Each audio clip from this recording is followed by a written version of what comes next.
2026 is going to be an awesome year. We got some pretty cool stuff coming up. First off, we got Foundations of Recovery. This is our flagship program. We're starting it in January. This is for anyone, man, woman, or couple who wants to come and reclaim their heart from shame, trauma, and betrayal. We start off with an education on all sorts of principles, give you the common language. We feed you from a fire hose in terms of all things recovery. It is such a great start to recovery. And we get at the roots of things, Tyler. This isn't like any other program. Like, this is our healing journey in process, and Foundations is where we begin. If you look at the value that you're getting there to kick off a good recovery with all of the right education, all of the right language, and a team to get you started while also being directed by Brandon and myself through the whole process, what a deal. So if you're interested, if you're struggling, if you've been wanting to do something for a long time, jump into this. This only comes around every so often, and we would love to have you there. Click the link in the description to sign up for it. And to make it even sweeter, we're also including a raffle for a free pass to the Radiant Dawn retreat. Anyone who signs up for Foundations will be added to the raffle for that free Radiant Dawn pass. If you're a man and you sign up for Foundations, your name still gets entered, and you can give that pass away if you win it to any woman that you want to. So what you're saying, Tyler, is if you sign up and participate in Foundations, you could possibly go to Radiant Dawn for free? That's exactly what I'm saying, which is crazy because Foundations by itself is already an insane value. Man, I sound so salesy. But it actually is awesome. So come to Foundations. And even if you don't come to Foundations, sign up for Radiant Dawn. It's beyond therapy, the best healing experiences that you can have. Click the link below and come join us. What really is masculinity, and what chaps Tyler's hide? What's up, you guys? Welcome to the Therapy Brothers podcast. I'm Brandon. I'm Tyler. We're brothers. We're therapists. We're not afraid of your questions. So bring it.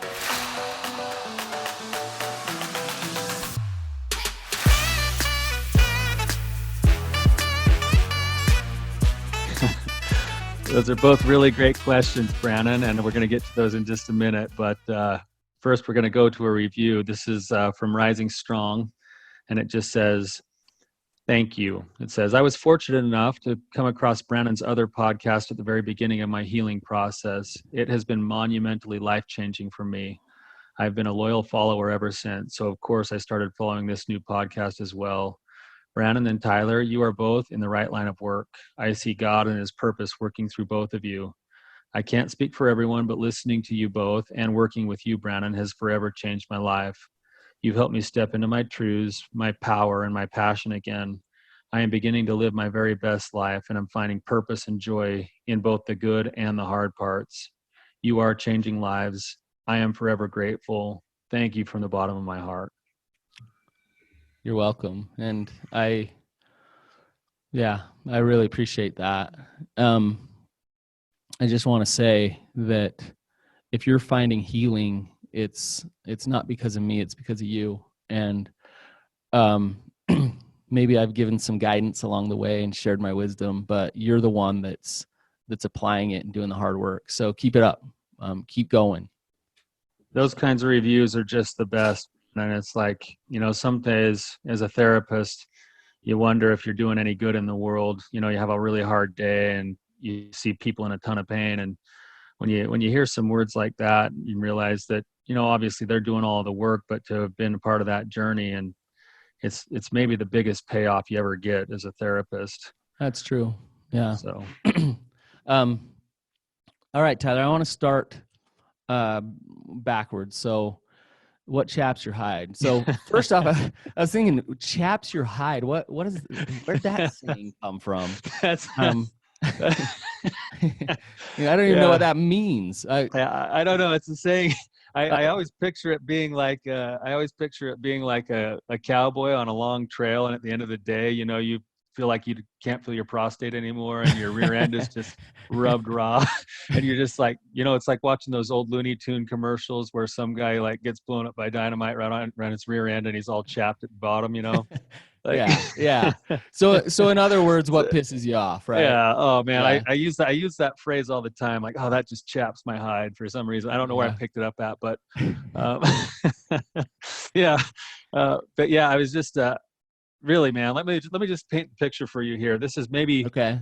This is maybe the thing that just irks me the most about everything that I do in my job, and I don't know why. It's probably has something to do with my own weaknesses or faults or something, but I could psychoanalyze you, but we won't do that. maybe I'll be the caller today. Yeah. So, but yeah, so this just happened yesterday, but it's happened frequently. It happens all the time, and I'm working with a couple, and they're trying to overcome their problems or their differences, and maybe let's just say the man in this situation, he's done some things, made some mistakes, he's caused a lot of problems, caused a lot of trauma in the relationship, some form of abuse or some form of deception or whatever it is.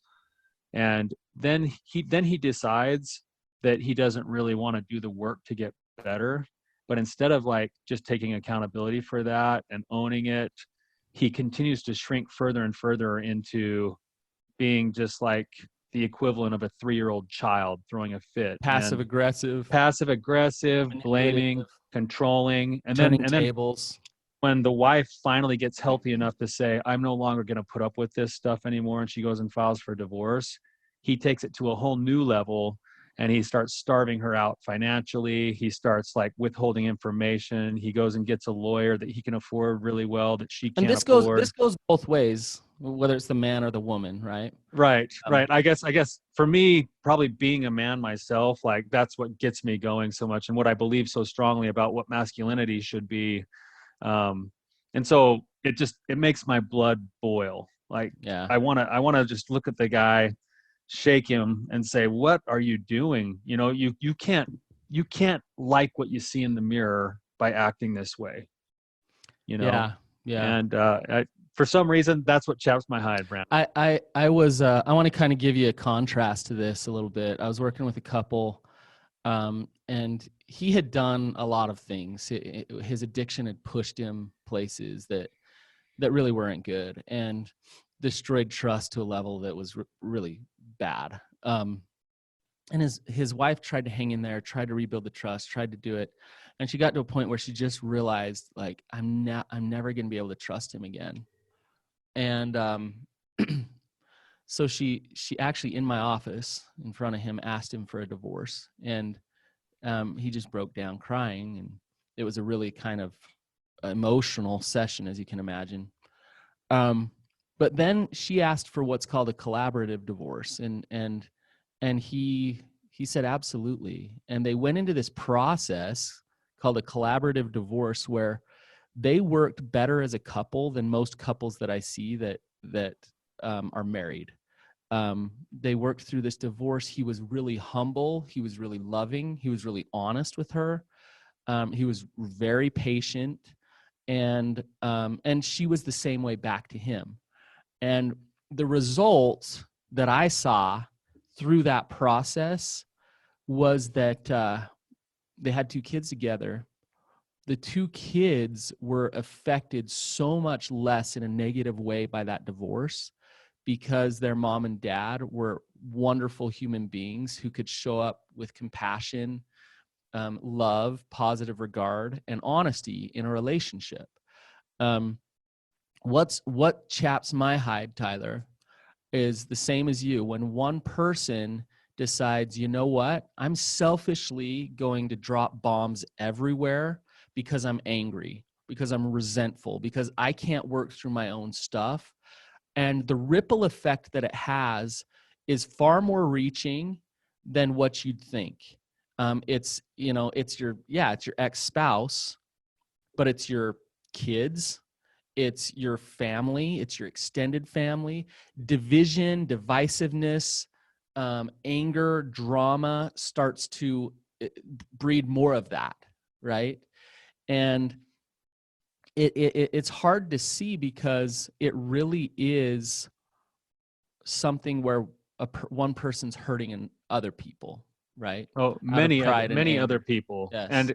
And maybe the primary person that they're hurting the most is themselves. I was listening to Jordan Peterson's book this week, and he talks about the pathway to nihilism and self-hatred. And really, that's what this is that when I engage in actions that in order to, protect my own pride or my own supposed honor or whatever it is, um, I am only hurting myself in the long run, which will lead me to a place of complete darkness, complete loneliness, and ultimately complete frustration with Yeah. life in general. And people, it frustrates me so much that people can't see that that's the path that they're on when they're doing these things that reach, like you said, it's not just to the spouse and not just to the children. It's far reaching. I mean, it even carries over into like your own workplace, and the person who's doing the damage, they're so miserable, they make everybody else around them miserable too. Right. It's interesting because we did a recent episode on not being the victim, not staying stuck in a victim stance. Yet today we're talking about people that suck and people that cause all kinds of problems.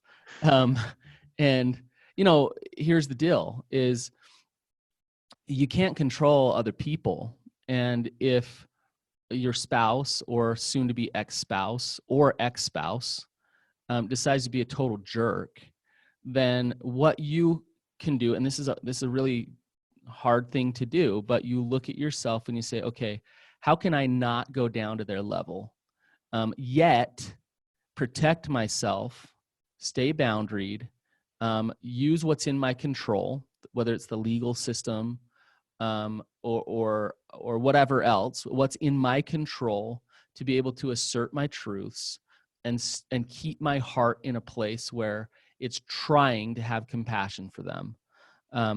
Because I don't want to be them. I don't want to fight fire with fire. They're acting like a 3-year-old. I'm going to be an adult here. They don't care about our kids and what's happening to them. Well, I do. And because I do, then I'm going to be an adult. I'm going to be the bigger person here.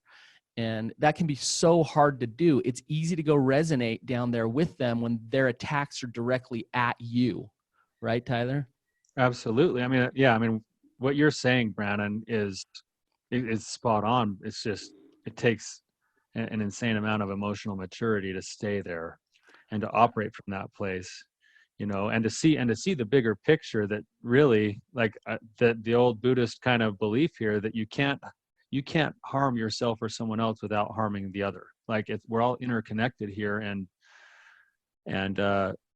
when somebody is operating from a place of pain and shame and smallness, they are inviting the very same back into their life. And so it's almost like an invitation when, when my clients, when the husband here goes and starts shutting down all the bank accounts so his wife has no resources, and meanwhile she's the one taking care of all the kids, and he's over having a great time, doing whatever he wants with all the finances. It's like he's inviting her, he's basically goading her into stepping into the same level that he's operating in. Right. It's like he it's not wants doing that. himself any favors, right? Right. Well, right. And I believe that it's because at a deeper level, he's in a spot where his own self-hatred is inviting punishment back Somebody to by hate him. his behaviors. Yep. I've seen this so many times, Tyler, as you're talking about it. Sometimes it's aggressive and just like really mean. But I'd say the more tricky types are the like narcissistic type, where they act really nice, yet they're so passive aggressive, and they're they're kind of they're playing cards a certain way to really make their partner look horrible, by being nice, by getting everybody on their side, by even using church leaders and things like that to be able to look good, which then leaves that partner decimated in terms of support, in terms of knowing what their truths are, trusting themselves. And so it can be really, really tricky, the way that somebody wages war.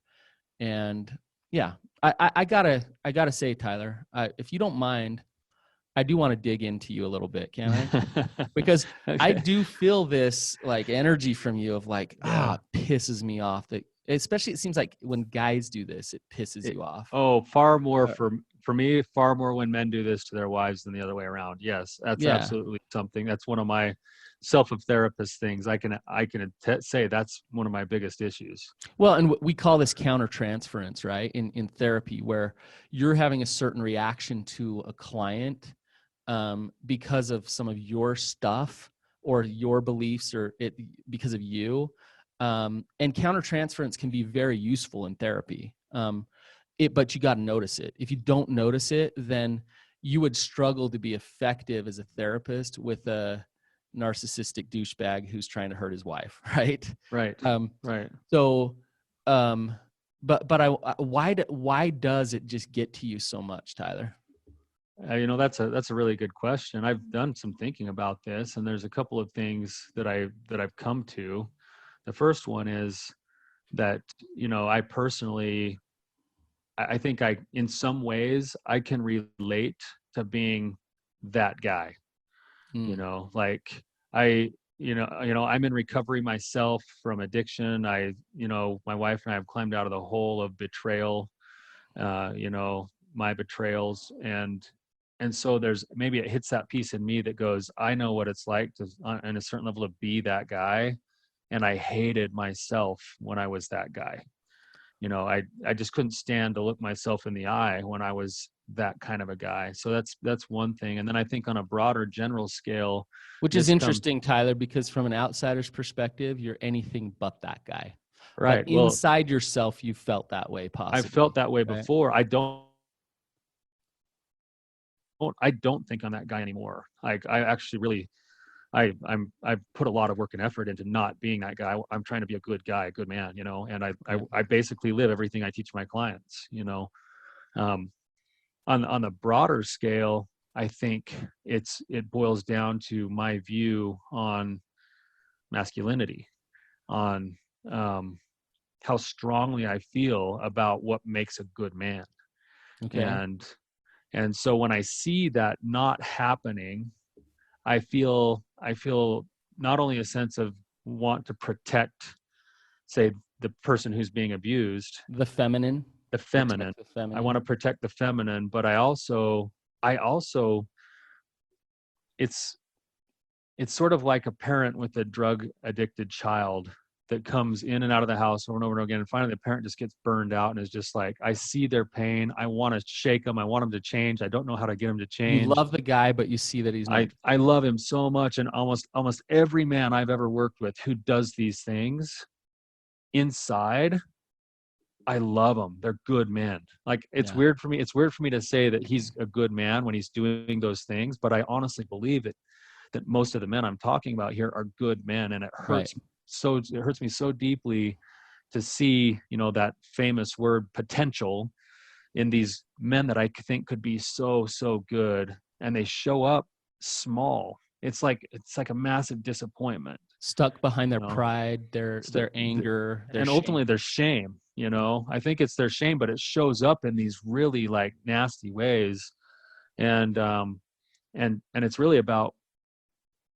Look at our world, Brandon. This is one of my pet passions. This, but one of my pet passions is masculinity and manhood. Like, look around our world right now. We are starved of good men who know how to step into the actual masculine energy of things, because most of our men are gutted. They've been wounded. They've been sent messages that they're not allowed to be, smart. They're not allowed to show up in strength, or they believe that strength is violence and coercion instead of real strength. And there's just all these mixed messages. So you look around our world, and we have men all over the world today who don't know what it actually means to be a good man. Right. Right. So okay, then you're kind of leading to another question, which is, what does that mean to be a good man? Like what does it mean to really be healthy in your masculinity? Yeah, So well, I look at principles when I think of this, and this isn't, maybe a lot of these principles would carry over into the feminine side of things, but you know, uh, when you think of a good man, it's, there's the old traditional thing where he, any Western movie would show the old traditional idea of a good man, the strong, don't take crap from anybody, I can do whatever I want. Or, I think a lot of the reasons why movies like Braveheart or Gladiator really resonate is that there's a little bit of that desire in each of us that wants to be like that, the ultimate warrior that stands for principle, that fights for a cause and is willing to give himself for Right. it. But I think a good man is somebody first who figures out how to live with integrity, and then who shows up in his life from a place of strength, understanding really, and as a Christian man, who he is and who he is in God's eyes and who God sees him as, Right. and what he needs to be, and doesn't shy away from that calling. Right. John Eldridge says, he says, every man's question is, do I have what it takes? And, a masculine man has an answer to that question. They know they have what it takes. They know who they are. And when a man doesn't have an answer to that question, then they try to figure that out, and they try to fill that void, and they try to overprove themselves, or they shrivel up and hide and don't step out there. One good indicator of healthy masculinity is that a very masculine man, and I'm not talking, a lot of times we think about masculinity as like, yeah, you got the big truck and you love football, right? Right. But a very masculine man is somebody who will honor and love and support the feminine. And so when you talk about, this type of client where they're, if it's a man just taking his wife through the ringer or whatever, what he's not doing is really honoring and being steady for the feminine presence in his life. And hang on, Tyler, I want to grab a worksheet. I have it right here. It's in my backpack. Okay. It's Great. on masculinity and femininity. So let me do this. I'll ask you a question, and so you can talk. So what would you say are some attributes of masculinity? Yeah. Okay. So I'm just going to kind of go off of maybe where you started with John Eldridge a little bit. And, I like what he says, where not only do we have this question that burns inside of us that says, am I enough? Really at the core, who we are is he kind of puts it into three different categories. So the first category is that we as men are built for war. We were built to be warriors. And what he means by that is we need to test ourselves against something. We need to have purpose. We need to seek passion. We need to throw ourselves into the game. We can't sit on the sidelines. We need to do something that's purposeful. So that's the first part. And then the second part that he talks about is that we need an adventure.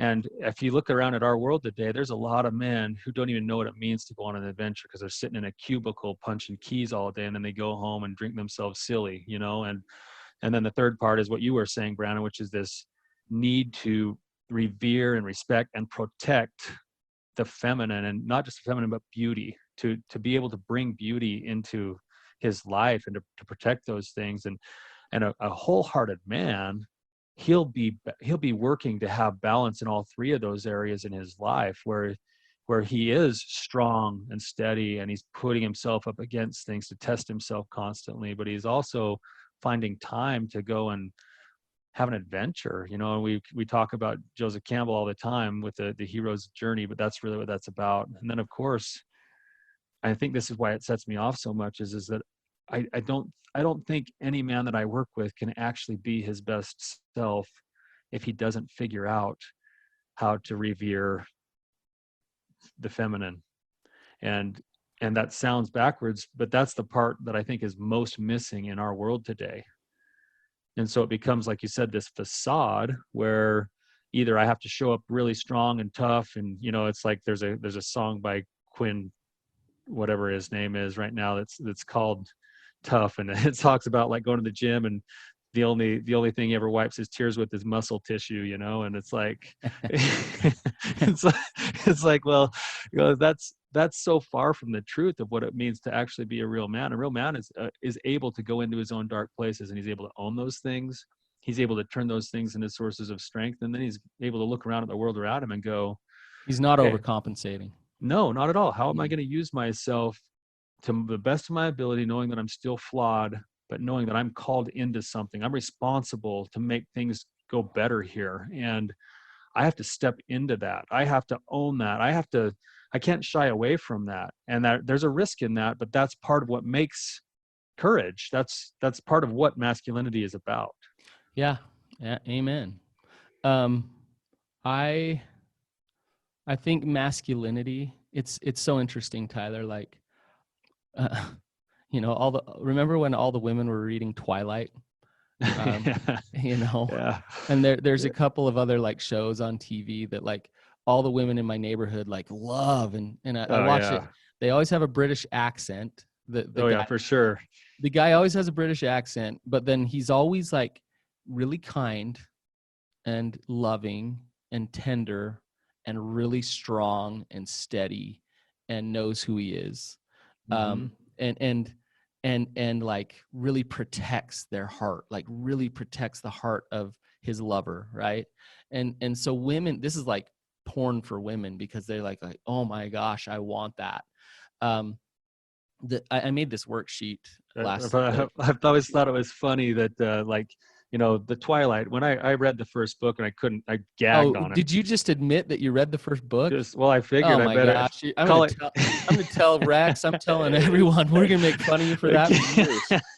Yeah, there you go. I'll call it market research, but I found it fascinating that, we had grown women going to the theaters after the movies came out, selling theaters out and catcalling when the wolf kid, whatever his name was, would come out with his shirt off, and then they'd sit there and they would just like read these books about this vampire dude whose skin glittered, and he was pale and beautiful, and he could like go for hours in the bedroom, and he had all the money in the world, but all he wanted to do is just dote over this woman, Right. that like all he wanted to do is just protect her, and we had literal like flocks of grown middle-aged women like running to the theater, totally besides themselves, going to the theater over this, which speaks to femininity, I think. Totally. Yeah, 100%. And yet what Twilight did is it basically took all those things that the feminine is looking for, and it painted the picture in a single character of a vampire who is basically more than human. And that's where the problem comes in.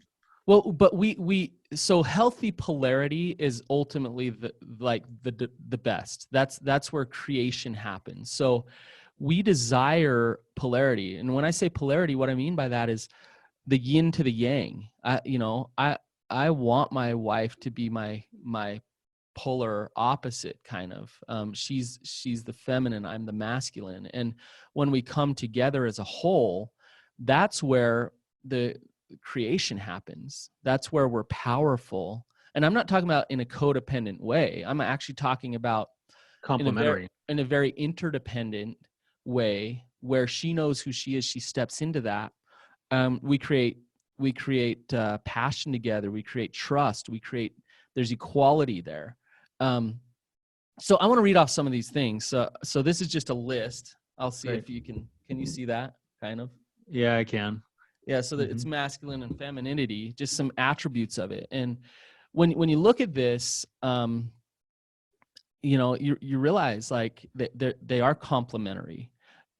Masculinity is the rooted tree that's rooted and grounded. Femininity is the wind that blows around and is creative and moves the tree around, but that tree stays steady, and the femininity creates and shifts and does all kinds of things. So one's not good and one's not bad. This isn't a competition. It's not, one needs to be better than the other. Women who claim to be feminists, who then become masculine to become feminists, are anything but feminists. You understand what I just said? They're not resonating in the feminine. Yeah, they're turning into the masculine, saying, I want to be like men so that I'm as powerful as men. And actually, they're just as powerful as men in their femininity, not in their masculinity. Exactly. And I think you see this in marriages too. I know you get your list in a second, but look at how many marriages you work with where over time, let's say the man starts to play small or underproduce or whatever, his counterpart, the wife, starts to step in and fill a lot of those roles, which isn't Yes. bad. It's okay. Like, that's why in the yin and the yang, there's the I of the other one, because we do have some overlap there. But then It does become problematic. But yeah, she starts to become the masculine entity in that relationship. And then she's looking at him going like, come on, I need you to step up. I need to do this. I need to do that. But then there's no room because that energy is already being filled. And he needs to learn how to step into that and allow her to not have to pick up the tab that he should be filling. Exactly. And it destroys passion in the relationship. It destroys trust, actually. Yeah, and then he wonders why she won't have sex with him and stuff. Yeah, like he wants more sex, and he actually needs her to have sex with him so he feels man enough, which actually really makes her not really desire to have sex with him. He is anything but Edward. Yes, I hate that Edward is the guy that we're, can we talk about like Superman or somebody, Okay, so masculinity: direction, logic, focus, integrity, stability, discipline, confidence, strength, purpose, results, protective, consistent, steady, and grounded. Okay, so that's masculinity. Femininity, the counterpart to masculinity: surrender, receptivity, empathy, radiance, flow, sensuality, nurturing, affection, sharing, tenderness, patience, loving, perseverance, intuition, and experiential. So you can see how those work so well together. And so, yeah, healthy masculinity, as we talk about it, Tyler, it's like, okay, all the men who have listened to this, go out and be masculine now, right? Just do that. Why is it so difficult? Why is it so hard for some, and to actually be that steady, grounded, consistent presence in their home and with their wives? Yeah. Well, Brandon, I think it's about woundedness, and I think we're in it pretty deep now, where, sociologically, systemically, we have massive problems. I served my LDS church mission in Baltimore, Maryland, and this is one of the reasons why I do what I do in my job. I ended up in the inner city of Baltimore, Maryland, and every day, I was there for about 6 months. Every day we had about 10 to 12 little boys that would come over to our house, and we would like read with them, and we'd go outside and throw a football and stuff with them. And in the course of that 6 months, getting to know all those little boys, not a single one of them knew who their father was. Mm-hmm. Like, I'm talking 100% of the little boys in our apartment complex didn't know their father. And then their games that they played were like, they were pretending to hold their gun sideways and shoot people. And like, that was the world that they were living in. And it's something inside of me said, wow, what has happened to the men? Where are all the men? Where's a good man? And I believe, and this is why I get frustrated myself for getting so angry at these men, is that honestly, like, they're wounded.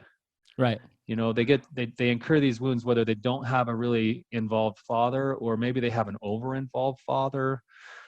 We all get wounded somehow because we receive messages by living in this fallen world that we're not good enough, that we don't have what it takes. And then when we don't feel like we have what it takes, we start to disconnect and disappear from the responsibility that is ours to show up for other people. Right. I think, having a father who abandoned you that you never known, that's a very clear father wound, very obvious father wound. And masculinity bestows masculinity. It's why our men's groups are so powerful, is because it's masculine men coming together, affirming each other, loving each other, and doing God's work, I believe, through each other. But some of those wounds are tricky and subtle, and One of the ones that I see, Tyler, and we could go down this rabbit hole, maybe we need to do a full episode on this, is, men's sexuality gets attacked at an early age. And so what happens is when a young man starts to develop and be more sexual, they start to feel more shame, that the message is sent to them is that they're wrong, they need to turn it off, they're not okay, and so they hide it. They find pornography, lust, things like that. They act out more. They feel worse about themselves. So they feel like, I'm not okay as a man. There's something flawed here. There's something wrong. And from a young age, I believe that this sex is used to send this message of you're broken. You're broken. But then on the flip side, whether they go and find it when they're introduced to pornography and other things and everything in the world is that sex becomes the currency to prove my masculinity through control and coerciveness and violence. Right. So they try to fill that void there. And the more they try to fill it, the less they feel like real men. And so to show up in all the ways that I just listed becomes impossible, because underneath all of it, the strength isn't there. Shame is there. And so we could talk about a lot of different angles in which masculinity gets attacked. I believe sexuality is one. I think spirituality is another. Society in so many ways. There's so many confusing messages right now. Addiction just tears men down. And so the good news, Tyler, is I've seen men who really have been lost and not known who they are figure it out. Step into their manhood, understand their divine, I call it nobility, their divine nobility as to who they are as a man, and be able to own that nobility.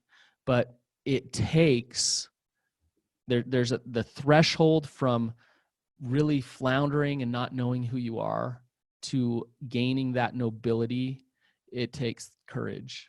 It takes courage to let go of all the messages and narratives and things that the shame has told you for so long, and you don't believe it anymore, and you actually start acting against that shame, and all of a sudden you're having empathy for your wife, you're having boundaries in your relationship, you're being able to speak up when you need to, and hold yourself back when you need to. And you start to see results come from this inner strength that starts to happen through practicing that courage consistently. Amen, brother. And I think to what you were saying is that the way that I see men climb out of that hole and move into that space that you're talking about, where, I mean, it's one of the most beautiful things in the world to me when I see a man operating in his full, masculinity, whether it's in his home or, when he's fighting for a good cause. That's one of the favorite things in the whole world to me. But the way that you get there is you use the word courage, and the courage includes confronting the woundedness. Mm-hmm. It includes having to go and make peace with that, and to find all of the false things that I've learned to believe, and to let go of those things, and to actually embrace, the things we've been talking about, and submit myself to the practice of those things, whether they feel real or not, until eventually I've wired in the habit of realizing you've got to experience it. You've got to experience it to feel it. And that's how your soul actually heals. I'm not just talk about it, not just listen to this podcast. You got to experience it.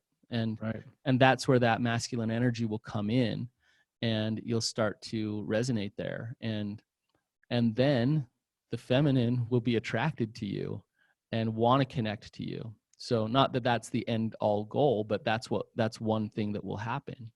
So Tyler, this has been a great discussion. It's one of my favorite topics is masculinity and femininity. I believe that when we get healthy, we become our best self, that really comes out. Our masculinity and our femininity comes out.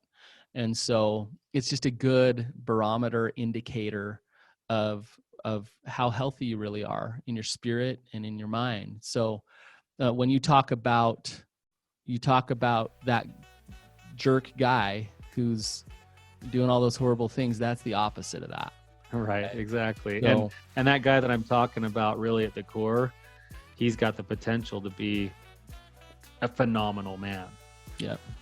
You know. So, all right, you guys, if you liked this, please rate and review, and please share it. It's really helpful if you share it, and we'll see you next time. Thanks, see you guys. guys.